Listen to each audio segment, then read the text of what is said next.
Good morning. কেমন আছেন সকলে? আশা করি ভালো আছেন। আমরাও ভালো আছি। ছেলে একদম সুস্থ, আমিও একদম ঠিকঠাক আছি। কোনো রকম আর জ্বর টরও নেই। সর্দিটাও অনেকটা কমেছে, অনেকটা বেটার ফিল করছি। বেশি দিন এই শরীরে কিছু অসুখ বিসুখ থাকতে চায় না, আর আমিও রাখতে চাই না। যত তাড়াতাড়ি আমার শরীর থেকে আমি বের করতে পারি তত যেন আমার আনন্দ হয়। যে এখন সকাল সকাল একটু চা বানিয়ে নিই।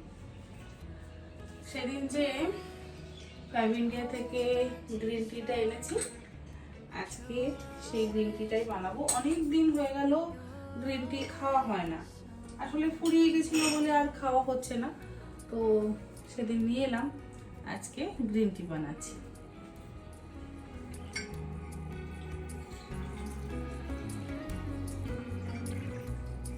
Those gray steel wooden stairs. Me and Jess play pretend. Time traveling company around the table. Seat by the windows where I learn piano. And I'm scared things change too quickly. Time chills sing loud in my heart.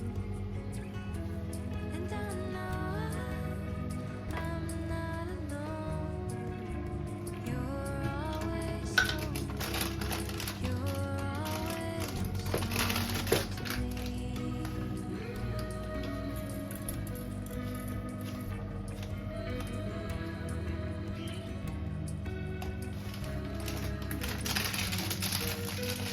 'Cause we'll make room for something new. So I'm not little anymore. I'll always need you. And I know memories are with me. 5 minute এবার চা পাতাটা ভিজিয়ে রাখবো, তাহলেই আমাদের চা কিন্তু তৈরি। আর দিল্লির আইকিয়া থেকে যে ল্যাম্পটা এনেছিলাম, এটা হচ্ছে সেই ল্যাম্প, এখানে রেখেছি। আর বাল্বটা অনলাইন থেকে অর্ডার করেছি, বাল্বটা না ওর সাথে ছিল না, তাই আলাদা করে বাল্বটা পারচেস করতে হয়েছে।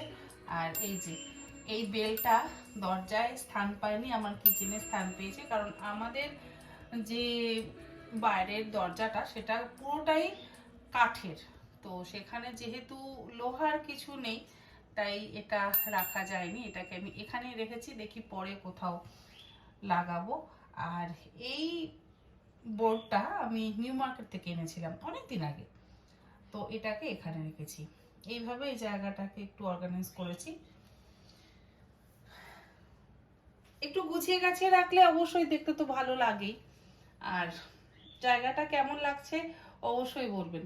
হ্যাঁ, ফ্লাওয়ার ভাসটা এখানে আছে ফুল ছাড়া, এটাকে সরিয়ে দেবো, এখানে দেখি অন্য কিছু একটা রাখবো। এখন থাক এখানে, যদি একটু ফুল আনি তাহলে এখানে একটু ফুল রাখবো।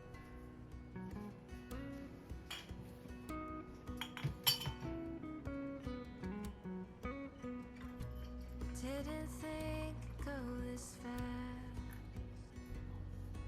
Goodbye to this house we thought would always last. And this is where Dad's garden grows. অল্প অল্প করে একটু গ্রিন টি বানালাম। Summer haze, my reading place, and late night tiptoes. And I know the memories are with me, even when you move to a town that is new. Guess I tend to hold on too strong. You're টেবিলে always বসা যাবে না, তাই তো? you're টেবিলে বসা মানেই খাবার দাও। home to me.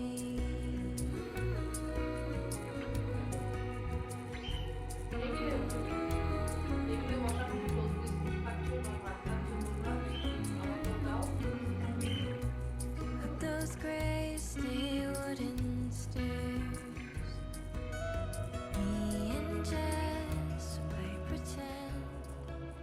ওই যে তোমার বাজার করার কথা যে আমি বলেছি না, তো একজন প্রশ্ন করেছেন যে ব্যানার্জি বাবু তো বাইরে থাকেন, তাহলে উনি ওখানে কি করে কি করেন?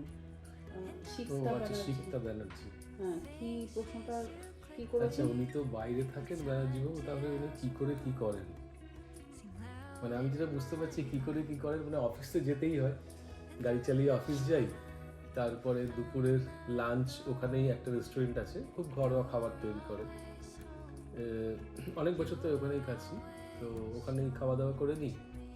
ব্রেকফাস্ট সকালবেলা নিজে করে নিই, কখনো ব্রেড অমলেট বা কখনো বয়েলড এগ, সঙ্গে স্প্রাউটস, খেজুর কেনা থাকে, কলা কেনা থাকে, এইসব চালিয়ে দিই। আর রাত্রিবেলায় এসে আমার একজন লোক আছে আর কি, সে ডাব্বা বানিয়ে দিয়ে যায়, রুটি, কোনো সময় সবজি, কোনো সময় ভাত, যেমন বলা হয় ওকে সেরকমভাবে বানিয়ে দিয়ে যায়। এইভাবে ব্যানার্জি বাবু চলছে আর কি। বাজারের দিকে ব্যানার্জি বাবু যাবে না, বাজারের দিকে এখন যাচ্ছি। নিচে যে ভদ্রলোক রয়েছেন উনি মাঝে মাঝে বলেন চলুন আজকে নিজেরাই কিছু করি, তো তখন হয়তো চিকেন নিয়ে এলাম। চিকেন উনিও বানাতে পারেন, আমিও বানাতে, দুজনে মিলে বানানো হয়। অনেক সময় রুটি কিনে আনা হলো। রান্না করতে পারে, কিন্তু আমি যখন কলকাতায় শিফট করি তখন তো বম্বেতেই ছিল, তো আমি আবার যখন বম্বেতে যেতাম ছেলেকে নিয়ে, তখন আমাদের জন্য বেশ সুন্দর করে চিকেনের ঝোল বানিয়ে রাখতো, ডিমের ঝোল বানিয়ে রাখতো, এমনকি রেসিপিও আছে আমার চ্যানেলে। ডিমের ঝোল কিন্তু খুব ভালো বানায়, মাংসও খুব ভালো বানাতে পারে, কিন্তু এখানে এলে সেটা আমি এক্সপার্ট লোকের মতন বাজার করতে পারি, দ্যাটস ট্রু। এক্সপার্ট লোকের মতন বাজার করা ছেড়ে দিন। আর হচ্ছে বাজার করতে অ্যাকচুয়ালি ভালোবাসে না, ওটা ভালোবাসার কাজের মধ্যে পড়ে না। অনেকে আছে না যে বেশ গুছিয়ে বাজার করতে পারে, এই যেমন মঞ্জুলিকাই বলেছে যে আমি তো, আমার হাজবেন্ড খুব সুন্দর গুছিয়ে বাজার করে, যে কোন সবজিতে কি পড়বে, কোন সবজি রান্না করতে গেলে কোন কি দরকার, ওসব ওর জানার আগ্রহ নেই। আমার শ্বশুরমশাই যেমন অসম্ভব ভালো বাজার করে, কিন্তু উনি যেমন ভালো রান্নাও করতে পারেন, তেমন উনি সুন্দর বাজারও করতে পারেন, একদম গুছিয়ে বাজার করা। আমার শাশুড়ি মা কোনোদিন দোকান বাজার বা অন্যান্য জিনিসপত্রও কিন্তু গিয়ে কেনে না, মা খুব কম কেনে। এমনকি যদি কোথাও প্রেজেন্টেশন দিতে হবে তো সেটাও কিন্তু বাবা সুন্দর করে দেখে বুঝে নিয়ে আসে, সে সোনার জিনিস হোক বা শাড়ি টাড়ি হোক, সেগুলো বাবা নিয়ে আসে। ছেলের এগুলো মানে আসবেই না, এগুলো মায়ের ছেলে মায়ের মতন হয়েছে, মায়ের ছেলে মায়ের মতো। যাই হোক, ছেলে এসবের ধার কাছ দিয়েও যায় না, আমি ওগুলোর কথা বলছি না, সামান্য একটু বাজারের কথা বলছি, যে একটু তো মাঝে মধ্যে বাজারে গেলে আমারও হেল্প হয়। বাজারে যে যেতে হয় সেটা কিন্তু ডিকশনারিতেই নেই, একদম ডিকশনারিতেই নেই। আর মানে বাজারে গিয়ে কি কিনবো, কতটা কিনবো, কতটা পরিমাণে কিনবো, কোন জিনিসে কতটা দাম, একটু দরদাম করা, ওসব কিচ্ছু নেই। মানে বাজারে তুমি এটা আনতে বলেছো, কতটা আনতে বলেছো, পরিমাণটা বলে দেবে, সবটা বলে দেবে, তারপরে সে নিয়ে এসে দেবে। আমার যে সমস্ত চেনা দোকান আছে তাদেরকে আমি ফোন করে বলে রাখি, তারা একদম দাদার হাতে প্লাস্টিক বা ব্যাগ ধরে দিয়ে দেয়, সে বাজারে নিয়ে আসে। এই হচ্ছে তার বাজার করা। আর ওখানে থাকাকালীন মানে রাঁচিতে যে থাকে তাতেও কিন্তু সে এইভাবেই চালায়, ওই ডিম, আপেল, কলা, আর মাঝে মধ্যে ম্যাগি খায়। আর হ্যাঁ, ছাতু কি এখন খাও? ছাতু রাখা থাকে, মাঝে মধ্যে, মানে ওই যেগুলো ডেটস রাখা থাকে, হ্যাঁ, যেগুলো একদম শুকনো শাকনা জিনিস জলে গুলে খেয়ে নেওয়া যাবে, একটু টুক করে কেটে নিয়ে খেয়ে নেওয়া যাবে। ওই কেটে কুটে রান্না করা সেটা তার পক্ষে সম্ভব হয় না। আর এটাও ঠিক, একা থাকে, বাজার করবে, তারপরে এসে রান্না করবে অফিস থেকে এসে, অত মানে সম্ভব হয় না। তো সেই জন্য এরকমভাবেই জোগাড়জান্তি করে রাঁচিতে দিন কাটায়।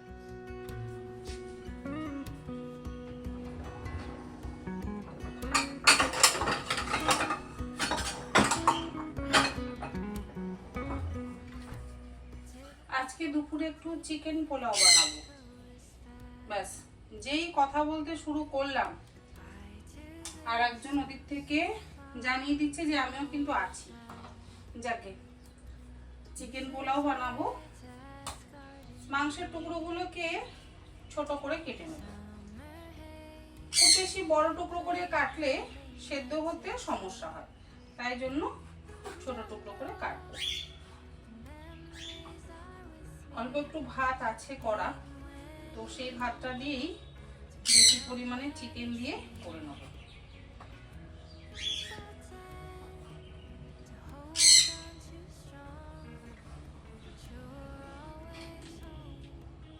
দিচ্ছি এর মধ্যে 1 টেবিল চামচ পরিমাণে আদা রসুন বাটা। আমার ঘরে তৈরি করা আদা রসুন বাটাটা শেষ হয়ে গেছে, যেহেতু ছিলাম না তাই ওগুলো শেষ করে ফেলেছি যাওয়ার আগেই। কিছু আমি এরকম বিভিন্ন কোম্পানির আদা রসুন বাটা ইউজ করি, সেগুলোকে রাখি, যদি ওগুলো শেষ হয়ে যায় তখন এগুলো ব্যবহার করি। অল্প দেবো একটু ভিনেগার, খুব অল্প, ওই 1 চামচ পরিমাণ।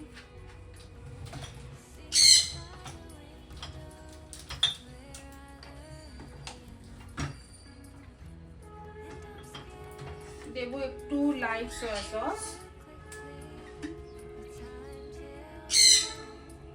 এটাও অল্প।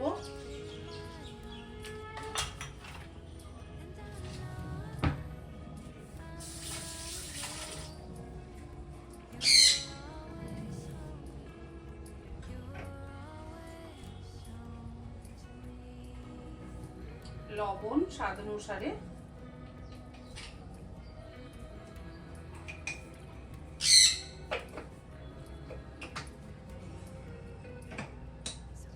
আর দেবো একটু গোলমরিচের গুঁড়ো। যখনই আমি কথা বলছি তখনই কিন্তু তার আওয়াজ আসছে।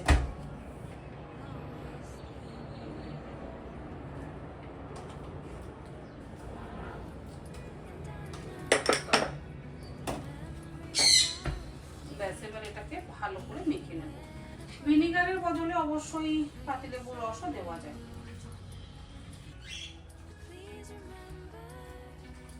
এই যে এইভাবে মাখলাম,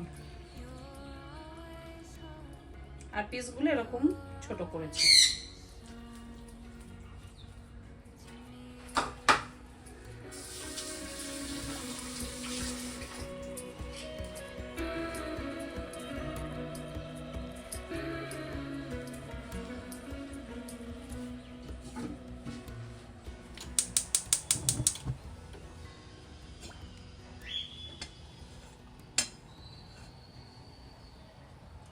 দু চামচ তেল দিলাম।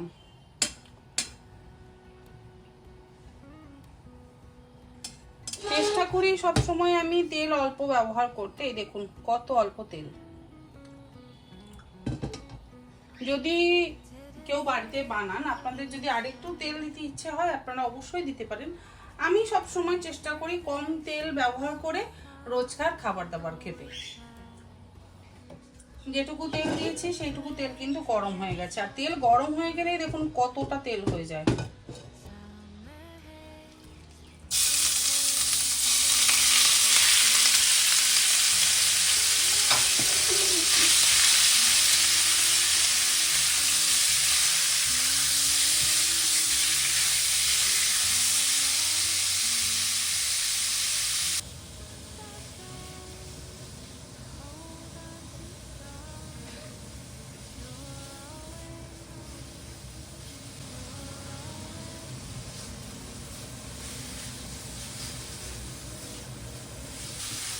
খুব সুন্দর কিন্তু চিকেন সেদ্ধ হয়ে গেছে, ঢাকাও দেওয়ার প্রয়োজন নেই, যেহেতু এই বোনলেস চিকেনটা আমি 2-4 দিন আগেই এনে ফ্রিজে রেখে দিয়েছিলাম। আর ডিপ ফ্রিজে রাখি, নর্মাল ফ্রিজে রেখেছিলাম। নর্মাল ফ্রিজে বা ডিপ ফ্রিজে যে কোনো জায়গাতেই আপনারা রাখতে পারেন চিকেন স্টোর করে, দেখবেন তাহলে খুব তাড়াতাড়ি কিন্তু সেদ্ধ হয়ে যায়। এই যে দেখুন নরম হয়ে গেছে, আর বেশিক্ষণ কুক করবার দরকার নেই। ম্যাক্সিমাম আমার সময় লাগলো ওই 5 থেকে 6 মিনিট। 5-6 মিনিটের মধ্যেই চিকেনটা সুন্দরভাবে কিন্তু সেদ্ধ হয়ে গেছে, টুকরো একদম ভেঙে যাচ্ছে পিসগুলো।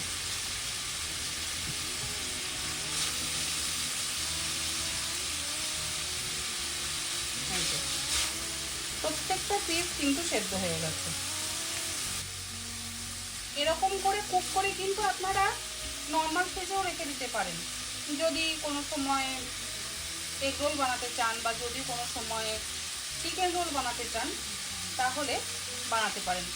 আটার রুটি বানিয়ে দিলেন, আটার রুটি বানিয়ে দিয়ে তার মধ্যে একটু পেঁয়াজ কুচি, একটু ক্যাপসিকাম কুচি দিয়ে দিলেন, আর পেঁয়াজ কুচি আর ক্যাপসিকাম কুচিটাকে হালকা একটু টস করে নিলেন এই চিকেনের টুকরোগুলোকে দিয়ে। যদি চিকেনের টুকরোগুলো ফ্রিজে থাকে তাহলে হালকা করে একটু ভেজে নেবেন, নিয়ে তার মধ্যে একটু পেঁয়াজ কুচি আর একটু ক্যাপসিকাম কুচি দিয়ে রুটির মধ্যে দিয়ে রোল করে দেবেন। দেখুন বাচ্চারা কিন্তু খুব ভালো খাবে। মেয়োনিজ ব্যবহার করবার প্রয়োজন নেই। আমি মেয়োনিজ ব্যবহার করতে একদম পছন্দ করি না, কারণ মেয়োনিজের মধ্যে কিন্তু প্রচুর তেল থাকে। মেয়োনিজ খাওয়াটা একদম উচিত না। অল্প একটু সস দিতে পারেন, তবে আমি চেষ্টা করব আপনার সাথে বিভিন্ন রকম সসের রেসিপি শেয়ার করবার। এর আগেও আমি সসের রেসিপি শেয়ার করেছি, আপনার সাথে আমি চিপোটলে সস, সাওয়ার সসের রেসিপি শেয়ার করব। ওই সসগুলো কিন্তু যথেষ্ট হেলদি, বাচ্চাদের আপনারা খাওয়াতে পারেন। আমি দেখি নেক্সট আপনার সাথে ওই ধরনের সসের রেসিপি শেয়ার করব। এই যে আমার কিন্তু ভাজা হয়ে গেছে, আর যেটুকু জল ছিল সেটাও টেনে গেছে। এবার এর মধ্যে আমি আগে থেকে তৈরি করে রাখা ভাতটা দিয়ে দিলাম। আমাদের তো অনেক সময় ভাত রান্না করলে ভাতটা বেঁচে যায়, বাসি ভাত থাকে, তো সেই বাসি ভাত দিয়ে কিন্তু এইভাবে করে দিতে পারেন।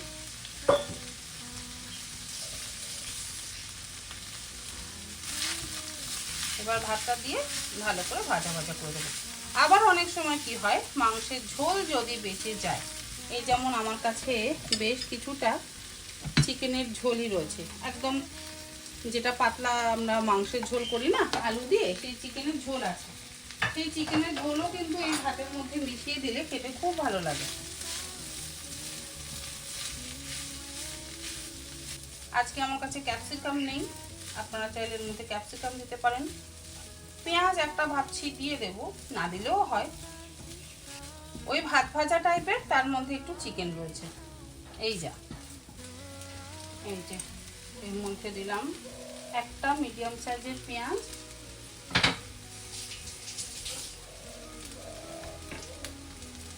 স্বাদ অনুসারে একটু লবণ দিয়ে দেব। চিকেনের মধ্যে তো অলরেডি লবণ দিয়েছি, তবুও যেহেতু ভাতটা দিয়েছি তাই একটু লবণ দিয়ে দিলাম। নুনটা আপনারা নিজেদের স্বাদ অনুসারে দেবেন। আর দেবো একটু সয়া সস।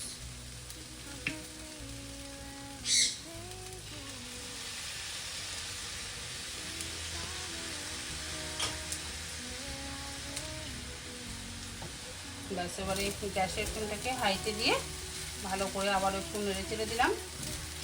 পেঁয়াজ তো নরম হতে বেশিক্ষণ সময় লাগবে না, হিটেই পেঁয়াজ একদম সুন্দর নরম হয়ে যাবে। হয়েই গেছে, আমি গ্যাসের ফ্লেমটাকে বন্ধ করে দিচ্ছি। অল্প একটু গোলমরিচের গুঁড়ো অ্যাড করলাম শেষে।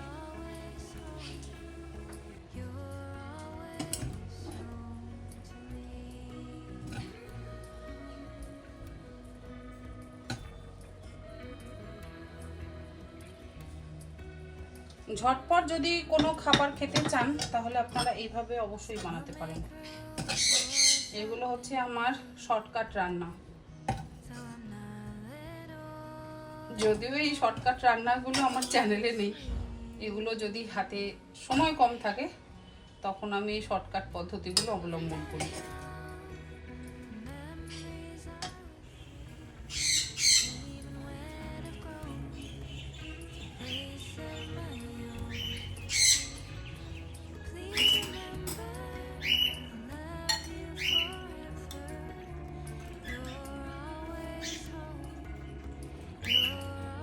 কেমন লাগবে?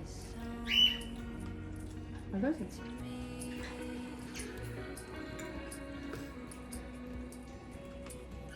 আমরা টেবিলে বসলাম, সে এখনো রেস্টুরেন্টে চাইলো না, কি ব্যাপার? বুঝে উঠতে পারিনি মনে হয় নাকি? ও হ্যাঁ, বুঝে উঠতে পারিনি, হাতের বাদামটা শেষ করে তারপরে না।